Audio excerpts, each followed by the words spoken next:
Vous êtes-vous déjà demandé pourquoi, même en sachant que vous ne devriez pas, vous finissez par acheter quelque chose qui dépasse votre budget? Pourquoi, au moment de payer, la raison semble disparaître et une impulsion prend le dessus? Ce comportement n'est pas un simple manque de discipline. C'est le résultat d'un ensemble de forces psychologiques, sociales et émotionnelles qui agissent silencieusement sur vos décisions financières.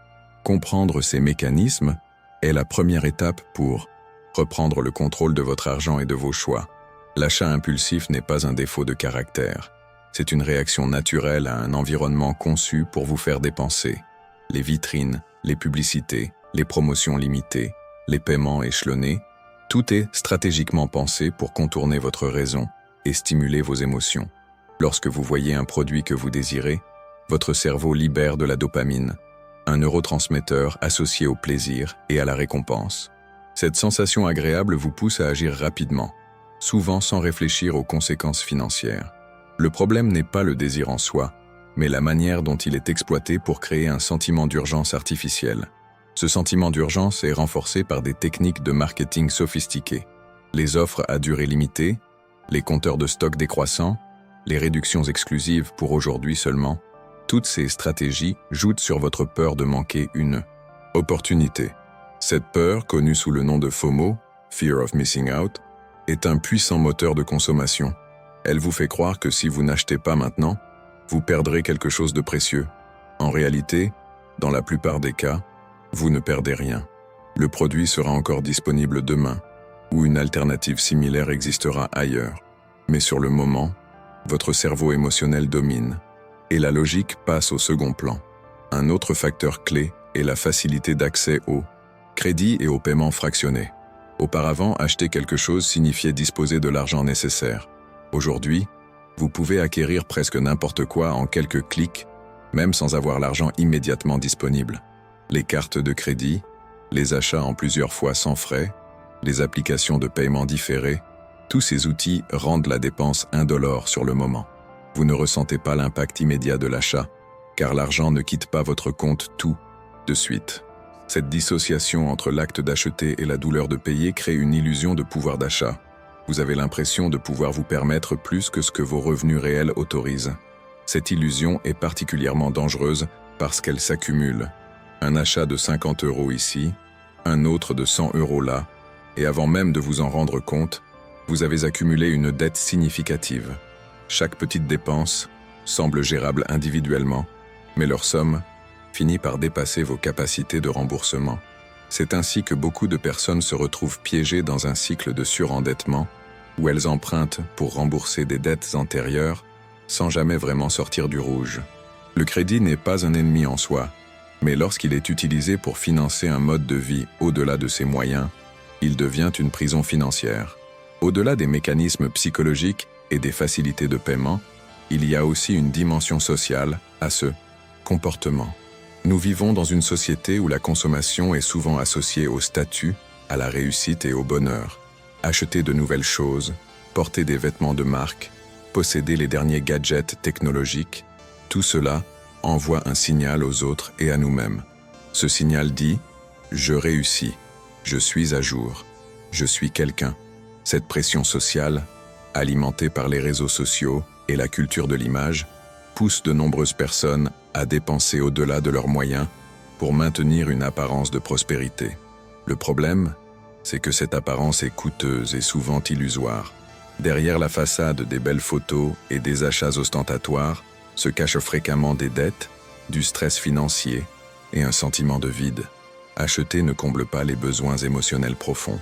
Au contraire, cela crée un cycle où le plaisir de l'achat est de courte durée, suivi rapidement par la culpabilité, l'anxiété et le besoin de recommencer pour retrouver cette brève satisfaction.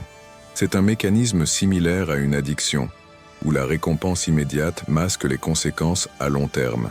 Pour comprendre pourquoi vous achetez ce que vous ne pouvez pas vous permettre, il faut également examiner vos croyances et vos émotions par rapport à l'argent.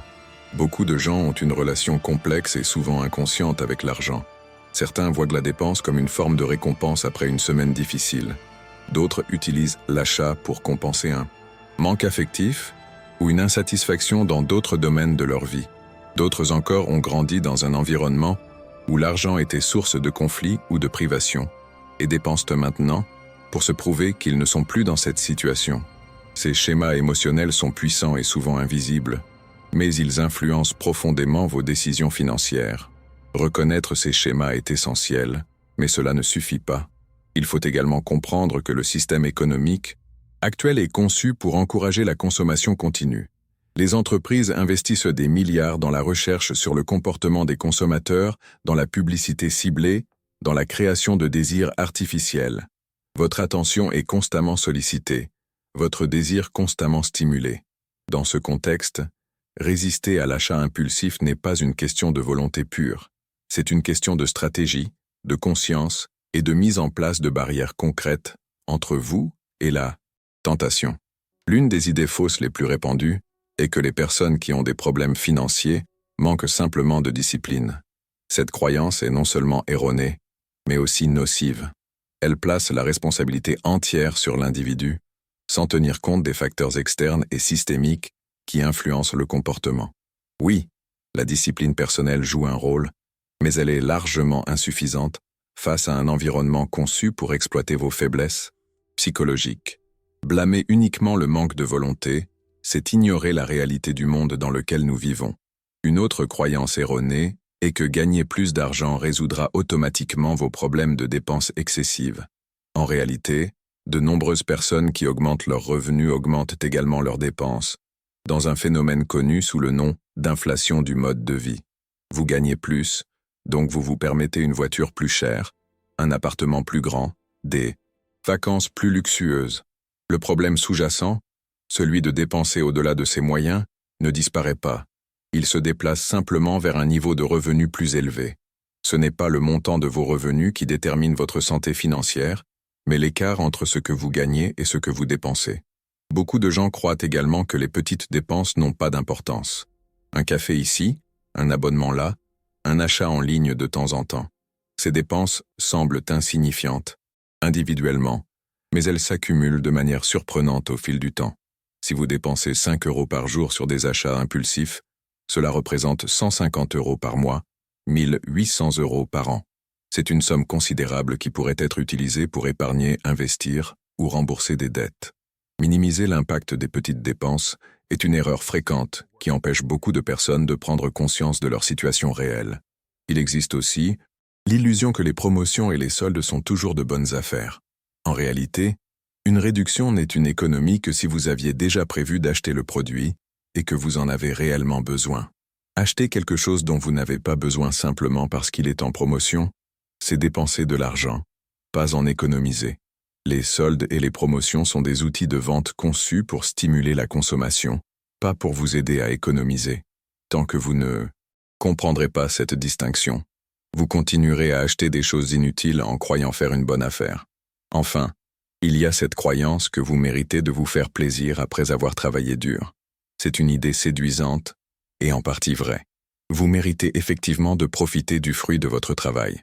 Mais se faire plaisir ne doit pas se traduire systématiquement par un achat, et certainement pas par un achat que vous ne pouvez pas vous permettre. Le plaisir et la récompense peuvent prendre de nombreuses formes qui ne coûtent rien ou très peu. Le problème est que notre culture a tellement associé plaisir et consommation que nous avons du mal à imaginer d'autres sources de satisfaction. Alors, comment arrêter d'acheter ce que vous ne pouvez pas vous permettre? La première étape est de prendre conscience de vos déclencheurs émotionnels. Qu'est-ce qui vous pousse à acheter? Est-ce l'ennui, le stress, la tristesse, la comparaison sociale? Identifiez les situations et les émotions qui précèdent vos achats impulsifs. Une fois que vous connaissez vos déclencheurs, vous pouvez commencer à mettre en place des stratégies pour les gérer autrement qu'en dépensant. La deuxième étape consiste à créer un délai entre le désir et l'achat. Lorsque vous voyez quelque chose que vous voulez acheter, ne le faites pas immédiatement. Attendez 24 heures, ou même une semaine. Ce délai permet à l'émotion de retomber et à la raison de reprendre le dessus. Très souvent, après quelques jours, vous vous rendrez compte que vous n'avez plus envie de cet objet, ou que vous n'en avez pas réellement besoin. Cette simple pause peut considérablement réduire vos achats impulsifs. Ensuite, rendez la dépense plus difficile. Retirez vos informations de carte bancaire des sites de commerce en ligne. Désinstallez les applications de shopping de votre téléphone Désabonnez-vous des newsletters promotionnels. Limitez votre exposition aux publicités autant que possible. Plus il y a de friction entre vous et l'achat, moins vous serez tenté de dépenser impulsivement. L'objectif n'est pas de vous empêcher d'acheter ce dont vous avez besoin, mais de rendre l'achat impulsif plus compliqué. Établissez également un budget clair et réaliste. Savoir combien vous pouvez dépenser dans différentes catégories vous donne un cadre et une limite. Un budget n'est pas une privation, c'est un outil de liberté. Il vous permet de dépenser sans culpabilité dans les limites que vous avez définies et de dire non plus facilement aux dépenses qui dépassent ces limites. Tenez un registre de vos dépenses pendant 1 mois pour voir où va réellement votre argent. Vous serez probablement surpris par certaines découvertes. Apprenez à différencier les besoins des désirs. Un besoin est quelque chose d'essentiel à votre survie et à votre bien-être de base. Nourriture, logement, santé, transport pour aller travailler. Un désir est tout le reste. Cette distinction peut sembler simple, mais elle est souvent floue dans la pratique. Nous avons tendance à transformer nos désirs en besoins pour justifier nos achats. Soyez honnête avec vous-même. Avez-vous réellement besoin de ce nouvel objet, ou le voulez-vous simplement? Si vous utilisez le crédit, faites-le de manière stratégique et consciente. Le crédit peut être un outil utile pour des achats importants et planifiés, comme un logement ou une formation. Mais utiliser le crédit pour financer des dépenses courantes ou des achats impulsifs est une erreur coûteuse. Les intérêts s'accumulent rapidement et transforment un achat déjà trop cher en une charge financière encore plus lourde. Si vous avez des dettes de consommation, faites-en une priorité de les rembourser avant de continuer à dépenser. Trouvez des sources de plaisir et de satisfaction qui ne coûtent rien ou peu. Passez du temps avec des amis, pratiquez un hobby créatif, lisez, marchez dans la nature, cuisinez, apprenez quelque chose de nouveau, gratuitement en ligne. Il existe d'innombrables façons de se faire plaisir sans dépenser d'argent. Le problème est que nous avons été conditionnés à croire que le bonheur s'achète. Déconditionner cette croyance demande du temps et de la pratique, mais c'est possible et libérateur. Entourez-vous de personnes qui partagent des valeurs financières saines. Si votre cercle social est constamment en train de dépenser, de montrer ses achats, de valoriser la consommation, il sera très difficile de résister à cette influence. Cherchez des amis ou des communautés qui valorisent la simplicité, l'épargne, l'investissement, la liberté financière. Votre environnement social influence profondément vos comportements, y compris vos habitudes de dépenses. Fixez-vous des objectifs financiers concrets et motivants. Épargnez pour constituer un fonds d'urgence, remboursez vos dettes, économisez pour un projet qui vous tient à cœur. Avoir un objectif clair donne un sens à votre effort d'économie. Cela transforme le « je ne peux pas acheter ça » en « je choisis de ne pas acheter ça parce que j'ai un objectif plus important ». Ce changement de perspective est puissant. Vous passez d'un sentiment de privation à un sentiment de contrôle et de direction. Soyez patient avec vous-même. Changer ses habitudes financières est un processus long et parfois difficile. Vous ferez des erreurs. Vous aurez des rechutes. Vous achèterez encore des choses que vous ne devriez pas. C'est normal. L'important n'est pas d'être parfait, mais de progresser. Chaque fois que vous résistez à un achat impulsif, chaque fois que vous choisissez consciemment de dépenser moins, vous renforcez de nouvelles habitudes. Avec le temps, ces nouvelles habitudes deviennent automatiques et il devient plus facile de contrôler vos dépenses. Éduquez-vous sur les finances personnelles. Plus vous comprenez comment fonctionne l'argent, comment l'épargne se construit, comment les intérêts composés travaillent en votre faveur ou contre, plus vous serez motivé à faire des choix intelligents. L'ignorance financière coûte cher. La connaissance financière, même basique, vous donne du pouvoir et de la confiance. Lisez des livres, suivez des contenus éducatifs, posez des questions. L'apprentissage est gratuit et transformateur. Apprenez également à dire non. Non aux sollicitations commerciales, non aux invitations coûteuses que vous ne pouvez pas vous permettre, non à la pression sociale de consommer. Dire non peut être inconfortable au début, surtout si vous avez peur du jugement des autres. Mais votre santé financière est plus importante que l'opinion d'autrui. Les personnes qui vous jugent sur ce que vous possédez ou dépensez ne sont probablement pas celles qui vous aideront en cas de difficultés financières. Réfléchissez aussi à la valeur réelle de ce que vous achetez. Combien d'heures de travail représente cet achat? Est-ce que le plaisir ou l'utilité que vous en tirerez justifie le temps et l'énergie que Vous avez investi pour gagner cet argent? Cette perspective peut changer votre relation à la dépense. Vous ne voyez plus l'argent comme quelque chose d'abstrait, mais comme une représentation concrète de votre temps et de votre vie. Dépenser devient alors un choix plus conscient et plus réfléchi. Envisagez également de désencombrer votre vie. Faites le tri dans vos possessions et vendez ou donnez ce que vous n'utilisez plus. Cette démarche a plusieurs avantages. Elle vous fait prendre conscience de tout ce que vous avez déjà, elle peut générer un peu d'argent supplémentaire, et elle vous confronte au coût réel de vos achats passés. Voir tous ces objets inutilisés que vous avez payés peut être une leçon puissante et vous dissuader de répéter les mêmes erreurs. Si vos dépenses excessives sont liées à des problèmes émotionnels plus profonds, n'hésitez pas à chercher de l'aide professionnelle. Un psychologue ou un thérapeute peut vous aider à comprendre les racines de votre comportement et à développer des stratégies plus saines pour gérer vos émotions. Il n'y a aucune honte à demander de l'aide. Au contraire, c'est un signe de force et de volonté de changement. Enfin, célébrez vos victoires, même les petites. Chaque fois que vous résistez à une tentation, chaque fois que vous respectez votre budget, chaque euro économisé est une victoire. Reconnaissez vos progrès et soyez fiers de vous. Ce renforcement positif est essentiel pour maintenir votre motivation sur le long terme. Le changement ne se fait pas du jour au lendemain, mais chaque pas dans la bonne direction compte. Arrêter d'acheter ce que vous ne pouvez pas vous permettre n'est pas une question de sacrifice ou de privation. C'est une question de liberté. Liberté de ne plus être esclave de vos impulsions, de vos émotions mal gérées, de la pression sociale, des stratégies marketing. Liberté de choisir consciemment où va votre argent, en fonction de vos valeurs et de vos priorités réelles. Liberté de construire un avenir financier stable et serein, sans le stress constant des dettes et des fins de mois difficiles. Cette liberté ne vient pas facilement. Elle demande de la conscience, de l'effort, de la patience et de la persévérance.